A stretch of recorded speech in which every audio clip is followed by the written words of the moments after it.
भारत सरकार उनके उद्बोधन के लिए, उनके संबोधन के लिए।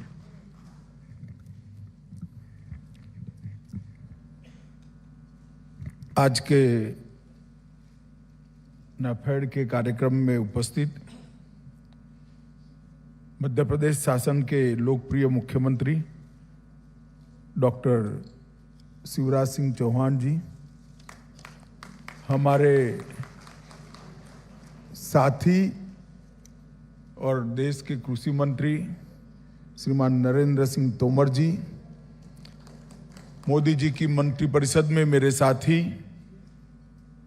श्रीमान BL वर्मा जी, मध्य प्रदेश के सहकारिता मंत्री श्री भदौरिया जी, मध्य प्रदेश के कृषि मंत्री श्री कमल पटेल जी, आज के कार्यक्रम के उत्सव मूर्ति जिनके निमंत्रण पर हम सब यहाँ आए हैं, डॉक्टर विजेंद्र सिंह जी, क्रिप्को के अध्यक्ष और नाफेड के डायरेक्टर डॉक्टर चंद्रपाल सिंह जी, इफ्को और राष्ट्रीय सहकारी संघ के अध्यक्ष श्रीमान दिलीप सांघानी जी, सहकारिता मंत्रालय के सचिव ज्ञानेश कुमार जी और नेफेड के MD श्री राजबीर सिंह जी, और आज इस कार्यक्रम में उपस्थित इतनी बड़ी संख्या में आए हुए सारे सहकारिता आंदोलन के बंधुजन, भगिनी और किसान भाइयों और बहनों, आप सभी का आज के कार्यक्रम में स्वागत है। आज कृषि विपणन में सहकारी संस्थाओं की भूमिका, इस विषय पर राष्ट्रीय सम्मेलन यहां पर रखा गया है। बारिश के कारण इसके पहले के आपके कार्यक्रम थोड़े डिस्टर्ब हो गए हैं, मगर हम बहुत कम समय के अंदर सहकारिता मंत्रालय मार्केटिंग के क्षेत्र के अंदर सहकारिता की भूमिका को आमूलचूल परिवर्तन किस प्रकार से हम करें, इसको लेकर एक कार्य योजना लेकर आने वाले हैं। अभी कहने को तो बहुत सारे अचीवमेंट्स हैं, देखे भी हैं, और साथ अर्थ में अचीवमेंट है। एक सहकारी संस्था नाफेड इतना बड़ा योगदान लोगों के और सरकार के बीच में कड़ी बनने का, किसान और सरकार के बीच में कड़ी बनने का, और ढेर सारी सरकारी योजनाओं को जमीन पर उतारने का कर रही है। कोई बहुत छोटी बात नहीं है, चाहे दलहन हो, चाहे तिलहन हो, चाहे सरकारी योजना का सस्ता अनाज पहुंचाना हो, चाहे भाव को, दरों को स्टेबिलाइज करने के लिए इंटरवेंशन करना हो, चाहे मोदी जी की कल्पना 1 डिस्ट्रिक्ट 1 प्रोडक्ट को साकार करने के लिए इतने कम समय में अनेक विध जिलाओं का संपर्क कर इसकी उपयोगिता बढ़ानी। हर क्षेत्र में नाफेड ने ढेर सारे अचीवमेंट्स प्राप्त किए हैं, और हम सब सहकारिता क्षेत्र के साथ जुड़े हुए लोग इसको जानते भी हैं, इसको मानते भी हैं।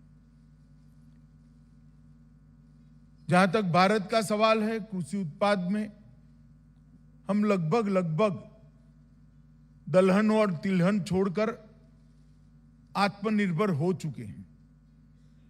चाहे दूध का क्षेत्र हो, चाहे गेहूं चावल का क्षेत्र हो, चाहे चीनी हो, चाहे गुड़ हो, अनेक क्षेत्र के अंदर आज हमें किसी पर निर्भर रहने की जरूरत नहीं है।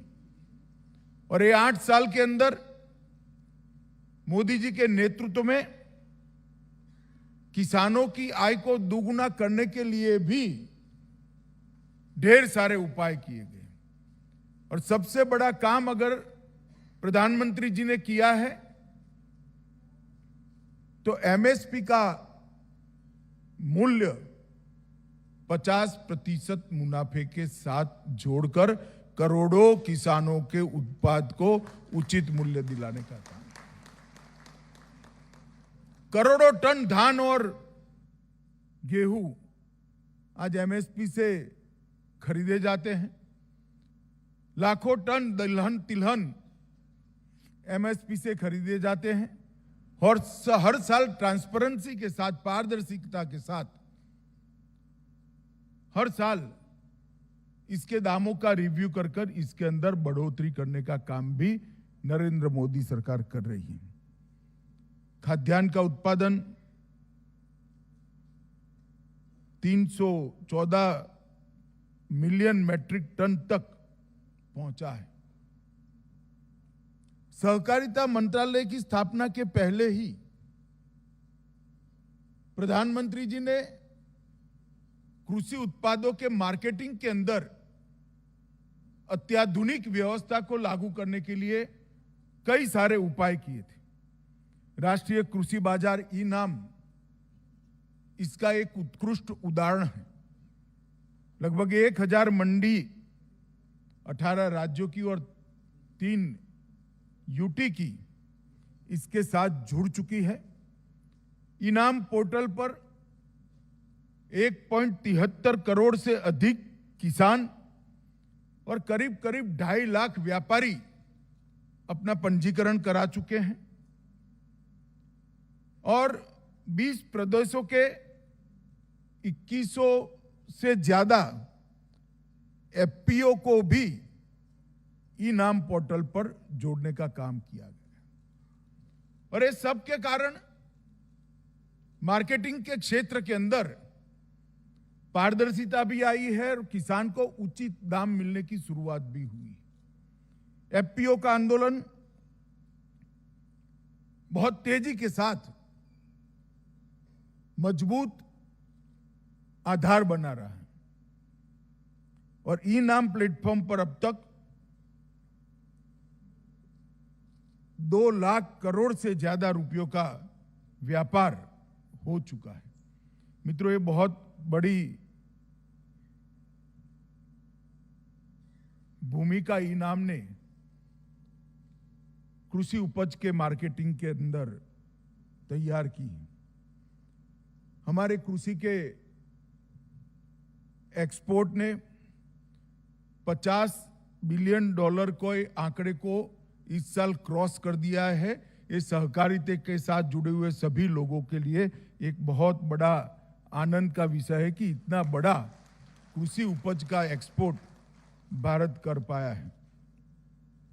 मित्रों, जहां तक सहकारिता के अंदर मार्केटिंग का सवाल है, अभी की व्यवस्था ने अब तक बहुत कुछ अचीव किया है, परंतु अगर हम चाहते हैं कि पैक्स से एपेक्स तक एक मजबूत मार्केटिंग की व्यवस्था खड़ी हो जाए तो सिर्फ नाफेड काम नहीं कर पाएगा। नाफेड के साथ साथ स्टेट के फेडरेशन, इसके बाद डिस्ट्रिक्ट के फेडरेशन, इसके बाद तहसील के फेडरेशन और पैक्स तक का सभी की सभी पैक्स को मार्केटिंग के काम के साथ जोड़ना पड़ेगा। और इसीलिए भारत सरकार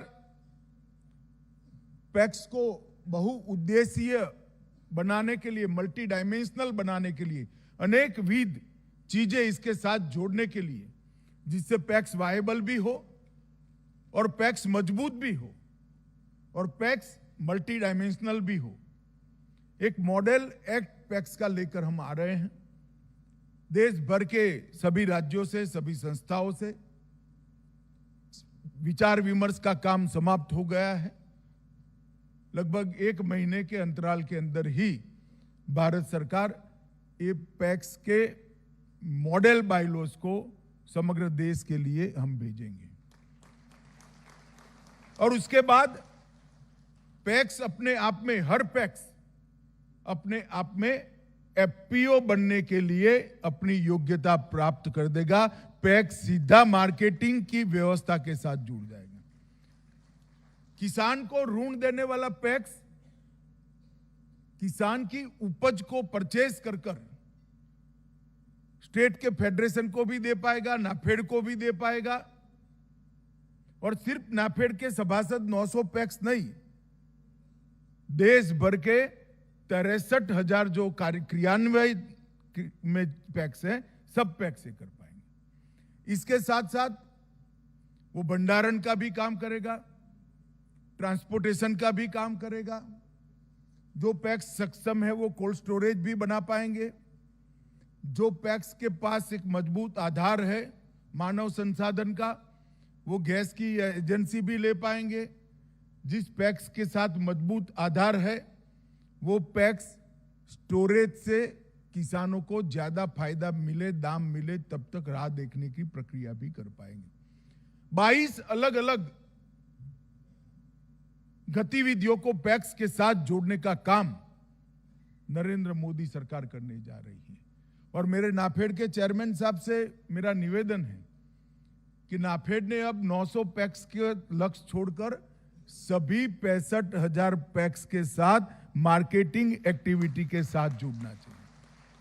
नाफेड के काम को बृहद बनाना पड़ेगा और मार्केटिंग की व्यवस्था अगर पैक्स से एपेक्स तक हम सुदृढ़ करते हैं, पारदर्शी बनाते हैं, टेक्नोलॉजी का उपयोग कर उसको मजबूत करते हैं, तो मैं आपको वादा करता हूं कॉरपोरेट खेती की बात करने वाले लोग कोऑपरेटिव खेती की बात करते हो जाएंगे।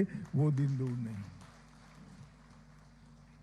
हमारी जो मूल व्यवस्था है वो व्यवस्था से ही अगर मार्केटिंग होता है तो मुनाफा सीधा किसान के पास जाएगा। और कई सारे अच्छे मॉडल हमारे यहां बने हुए हैं, कोऑपरेटिव शुगर मिल से लेकर अमूल तक। सारे मॉडल के अंदर जो मुनाफा है वो साल के अंत में सीधा किसान के अकाउंट में चला जाता है। तो मार्केटिंग का मुनाफा भला कोई प्राइवेट कंपनी के पॉकेट में क्यों चला जाए? मार्केटिंग के माध्यम से जो मुनाफा होता है, किसान को जो ज्यादा रेट मिलेगा वो भी उत्पाद करने वाले किसान के बैंक अकाउंट के अंदर ही जाना पड़े चाहिए। इस प्रकार की व्यवस्था हम आने वाले दिनों में हम कर रहे हैं। सहकारिता में बीज तथा खाद के खरीद और वितरण में सहकारिता के भूमिका को बढ़ाने के लिए एक योजना हम बना रहे हैं। सारे पैक्स का कंप्यूटराइजेशन कर इसके सॉफ्टवेयर को मल्टी डायमेंशनल बनाकर इसके बायलॉज को बदलकर टेक्नोलॉजी का उपयोग करना चाहते हैं। किसानों के साथ पैक्स का एक्सेस हो अपने मटेरियल को बेचने के लिए, इसको एक और ऑप्शन मिले, इस प्रकार की व्यवस्था करना चाहते हैं। मंडी के व्यवहार के अंदर सरलता आए और प्रोडक्ट की प्रॉफिटेबिलिटी बढ़े, इसके लिए भी हम एक योजनाएं बनाने जा रहे हैं।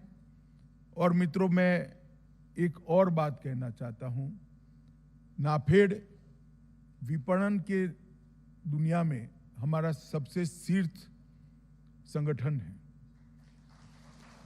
नाफेड ने अब सरकारी बैसाखियों के आधार पर चलना छोड़ देना चाहिए। मैं नहीं कहता कि सरकार की जो योजनाएं पहुंचाने हैं उसको बंद कर दीजिए, इसको चालू ही रखनी चाहिए। सरकार का दलहन तिलहन खरीदने की काम को चालू रखिए, मार्केट को स्टेबलाइज करने की प्रक्रिया को भी आप जरूर इंटरवीन करिए, मगर उसके साथ साथ ढेर सारे प्राइवेट कंपनियों को भी गेहूं भी चाहिए, चावल भी चाहिए, दलहन भी चाहिए, हर प्रकार के कृषि उत्पाद चाहिए। क्यों नाफेड अपने काम को विस्तृत न करे? आटा बनाने वाली कंपनियां क्यों मार्केट में सीधी जा रही है? नाफेड इतना मजबूत होना चाहिए कि हर प्राइवेट कंपनी नाफेड के पास से ही गेहूं ले जाए। इस प्रकार की व्यवस्था हमने बनाई। और जब ये बनता है तब मुनाफा सीधा किसान के पास जाता है। चीनी जिन कंपनियों को चाहिए वो नाफेड से परचेस कर सकते हैं। और इसके लिए एक सुदृढ़ तंत्र जिला कक्षा के मार्केटिंग फेडरेशन से और राज्य कक्षा के मार्केटिंग फेडरेशन, दिलीप भाई यहां बैठे गुजको मासोल के चेयरमैन हैं। गुजको मासोल अनेक विध चीजों को परचेस करता है। नाफेड अगर नोडल एजेंसी बनता है तो ऐसे देश भर के फेडरेशन की मटेरियल को प्राइवेट कंपनियों के मार्केट में और बाद में एक्सपोर्ट के अंदर भी वो कर सकते हैं। भारत सरकार ने मार्केटिंग के लिए एक नया इनिशिएटिव भी लिया है। एक ही महीने के अंदर हम एक एक्सपोर्ट हाउस की स्थापना करने जा रहे हैं, जो मल्टी स्टेट कोऑपरेटिव सोसाइटी होगी, जिसके अंदर क्रिप्को, इप्को, अमूल, नाफेड, ये सारे हमारे शीर्ष संगठन होंगे और किसान की छोटी चीज को, हैंडीक्राफ्ट की छोटी चीज को एक्सपोर्ट करने की व्यवस्था कोऑपरेटिव बेसिस पर हम करने जा रहे हैं। और जब एक्सपोर्ट करने की व्यवस्था कोऑपरेटिव बेसिस पर हम करने जा रहे हैं, उस वक्त अगर नाफेड सिर्फ सरकारी काम ही करेगा तो किसान को ये एक्सपोर्ट हाउस का फायदा कभी नहीं मिलेगा। नाफेड ने अपने काम को विस्तृत करना चाहिए और मैं नाफेड की टीम को भी कहना चाहता हूं कि आप लोगों को इसके लिए जो सहयोग की जरूरत हो वो लेकर जरूर सहकारिता मंत्रालय में आइए। भारत सरकार को आनंद होगा, मार्केटिंग की व्यवस्था में आत्मनिर्भर अगर नाफेड होता है तो बहुत आनंद होगा। हम हर प्रकार की मदद करने के लिए आज खड़े हैं। भारत सरकार ने एक नए इनिशिएटिव लिए। अब तक जैम का जो पोर्टल है सिर्फ सरकारी कंपनी और सरकारी पीएसयू और सरकारों के लिए ही सीमित काम करता था। हमने बड़े आग्रह से प्रधानमंत्री जी ने निवेदन किया और प्रधानमंत्री जी ने तुरंत ही कैबिनेट में इसको मंजूर किया है। 9 अप्रैल को हमने इसको लॉन्च भी कर दिया है। अब सारे कोऑपरेटिव्स अपनी परचेज जैम के माध्यम से पारदर्शी तरीके से कर सकते हैं और अपने आप को जैम में रजिस्टर कर सरकार में सप्लाई करने का भी काम कर सकते हैं। तो आप खरीद भी सकते हैं, आप बेच भी सकते हैं। तो बहुत बड़ी सरकारी खरीद का बाजार हमारे लिए खुल रहा है और बहुत बड़ा सरकार के गुडविल से बने हुए लाखों सप्लायर्स कोऑपरेटिव को सप्लाई भी कर सकते हैं। मगर इसमें पारदर्शिता आएगी, बोर्ड के कुछ मेंबरों का विरोध भी आएगा, क्योंकि अभी तो खरीद और बिक्री दोनों में कोई पूछने वाला नहीं है। पारदर्शिता आएगी तो थोड़ा विरोध आएगा, मगर हमें भी तो सुधरना पड़ेगा।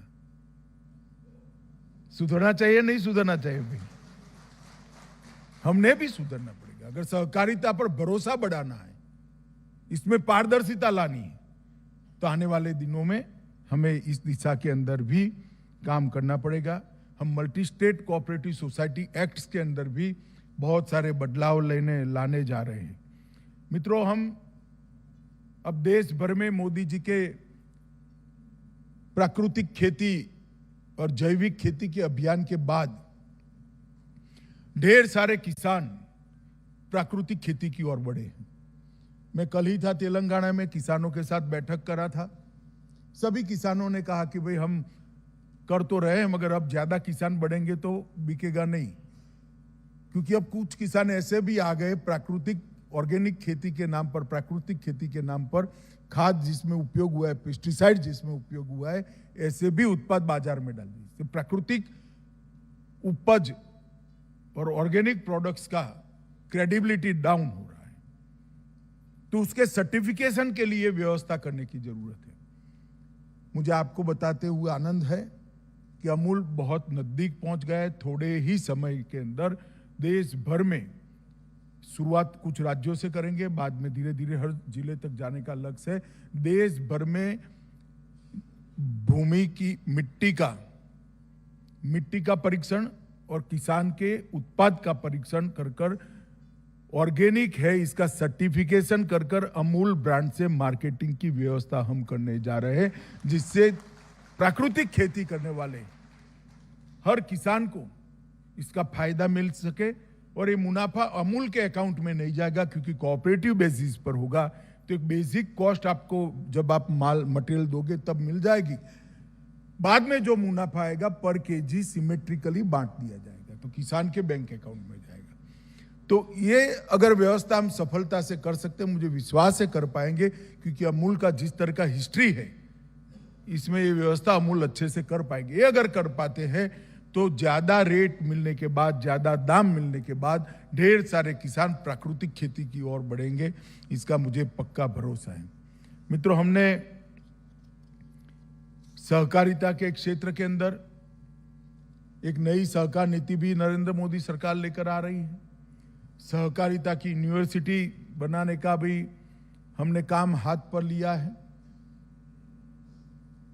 पैक्स को बहुउद्देशीय बनाने के साथ साथ इसके अकाउंटिंग की व्यवस्था भी नए सॉफ्टवेयर के अंदर अच्छे तरीके से उपलब्ध है। ढेर सारे इनिशिएटिव एक साल के कम समय के अंदर लिए हैं, और हम चर्चा करे बगैर कुछ करना नहीं चाहते, इसलिए बहुत सारी चर्चाएं अब समाप्त होकर एक्शनेबल लेवल पर आ गई हैं।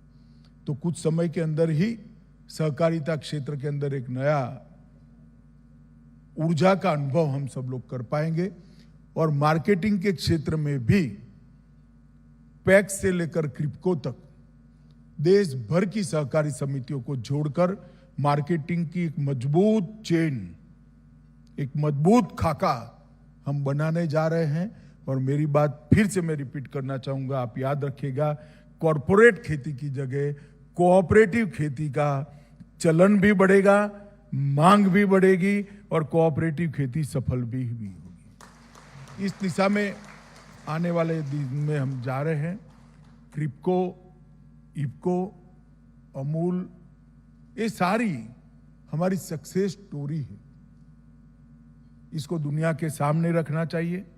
शायद ही दुनिया में कुछ देश ऐसे होंगे जहां इतनी बड़ी सहकारिता का आंदोलन सालों से सफलता के साथ चल रहा है। नाफेड को भी मजबूत करने की जरूरत है। व्यक्तिगत रूप से इनके बोर्ड के साथ मेरा बैठना भी नहीं हुआ है। सितंबर महीने के अंत में इनकी मीटिंग भी मैं बुलाने वाला हूं, परंतु अकेला नाफेड सरकारी आधार पर चले, ये आज के समय के लिए पर्याप्त नहीं है। नाफेड पैक्स के आधार पर और मार्केटिंग की क्षमता के आधार पर, एक्सपोर्ट के आधार पर एक मजबूत मार्केटिंग करने वाली संस्था बने, ऐसी मेरी इच्छा भी है, और नाफेड में एक क्षमता भी है। आप सभी को आज मार्केटिंग के विषय पर चर्चा के लिए सम्मेलन बुलाया। मेरे विचार आपके सामने रखने के लिए आपने मुझे मौका भी दिया, इसलिए मैं बहुत बहुत धन्यवाद करना चाहता हूं। और फिर से एक बार, मोदी जी ने नाफेड को बाहर निकाला है। मोदी जी ही नाफेड को मल्टी डायमेंशनल और मजबूत आधार वाला एक आत्मनिर्भर कोऑपरेटिव यूनिट बनाएंगे, इसका मुझे विश्वास है। आप सबको अनेक अनेक शुभकामनाएं। वंदे मातरम। देवियों सज्जनों, एक बार खड़े होकर आइए, उस चिंतन को, उस विचार को और उस मार्गदर्शन को हम नमन करें, वंदन करें और आभार व्यक्त करें माननीय मुख्य अतिथि महोदय का, जो उनका मार्गदर्शन हम सबको मिला है। आभार आप सभी का भी। और मैं निवेदन करूंगा नाफेड के प्रबंध निदेशक श्री राजबीर सिंह जी से कि वे माननीय मुख्य अतिथि महोदय और सभी विशिष्ट अतिथियों और आप सबका